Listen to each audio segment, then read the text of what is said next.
Hi friends, welcome to my channel. Post ఆఫీస్లో అందుబాటులో ఉన్న చిన్న మొత్తాల పొదుపు పథకాల్లో పీపీఎఫ్ ఒక మంచి పథకం. ఇది రిటైర్మెంట్ పథకంగా కూడా చెప్పవచ్చు. ఈ పీపీఎఫ్ మెచ్యూరిటీ టెన్యూర్ వచ్చేసరికి 15 సంవత్సరాలు కట్టాలి. ఆ తర్వాత 5 సంవత్సరాల చొప్పున పెంచుకుంటూ వెళ్ళొచ్చు. ప్రజెంట్ దీనికైతే వడ్డీ రేటు 7.1% ఉంది. ఇది శాశ్వతంగా ఏమి ఉండదు. ఏప్రిల్ టు జూన్ త్రైమాసికానికి వడ్డీ రేట్లు అనేది మారుతూ ఉంటాయి. ప్రతి 3 మంత్స్కి ఒకసారి వడ్డీ రేట్ ఇంకా పెరగవచ్చు. మరోవైపు ఈ పథకంలో పెట్టుబడి పెట్టడం ద్వారా ఇన్కమ్ ట్యాక్స్ చట్టం 1961లోని సెక్షన్ 80C కింద పన్ను మినహాయింపు ఉంటుంది. వార్షికంగా 1.5 లక్షల వరకు పన్ను మినహాయింపులు క్లెయిమ్ చేయవచ్చు. అలాగే వడ్డీ విత్డ్రా చేసుకునే మొత్తంపై ఎలాంటి ట్యాక్స్ ఉండదు. మీరు గరిష్టంగా 1.5 లక్షల వరకు ఇందులో ఇన్వెస్ట్ చేసేందుకు అవకాశం ఉంది. సంవత్సరానికి 1.5 లక్షలు.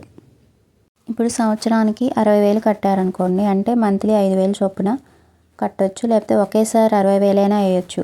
వేసేస్తే మీకు 15 సంవత్సరాలకు గాను 15 లక్షలు చేతికి అందుతాయి. అదే సంవత్సరానికి 1,50,000 కడితే మీరు కట్టేది 22 లక్షలు అవుతుంది. మీకు వడ్డీ 16 లక్షలు వస్తాయి. మొత్తం 39 లక్షల చిల్లర వరకు వస్తుంది. మొత్తం 39 లక్షల వరకు మీ చేతికి అందుతాయి. లేదు సంవత్సరానికి 60,000 కట్టుకుంటే మీకు 15 లక్షల వరకు అందుతాయి. మళ్ళీ తర్వాత 15 సంవత్సరాల తర్వాత మీరు ఆపుకోవచ్చు. లేకపోతే ఇంకా ఆ స్కీమ్ని ఇంకా పొడిగించుకోవడానికి కూడా కుదురుతుంది. పోస్ట్ ఆఫీస్లో ఉన్న స్కీమ్స్లో ఈ పీపీఎఫ్ అనేది ఒక మంచి స్కీమ్గా చెప్పొచ్చు. ఈ పథకంలో వడ్డీ ఎక్కువ శాతం ఉంటుంది. అలాగే ట్యాక్స్ బెనిఫిట్ ఉంటుంది. కాబట్టి ఎక్కువ మంది ఈ స్కీమ్ ఓపెన్ చేసుకోవడానికి పోస్ట్ ఆఫీస్లో ఆసక్తి చూపిస్తుంటారు. 10 సంవత్సరాలలోపు ఆడపిల్లలకి సుకన్య ఎలా ఉందో ఈ పీపీఎఫ్ని కూడా అబ్బాయిలకి ఎక్కువగా ఓపెన్ చేసుకుంటూ ఉంటారు.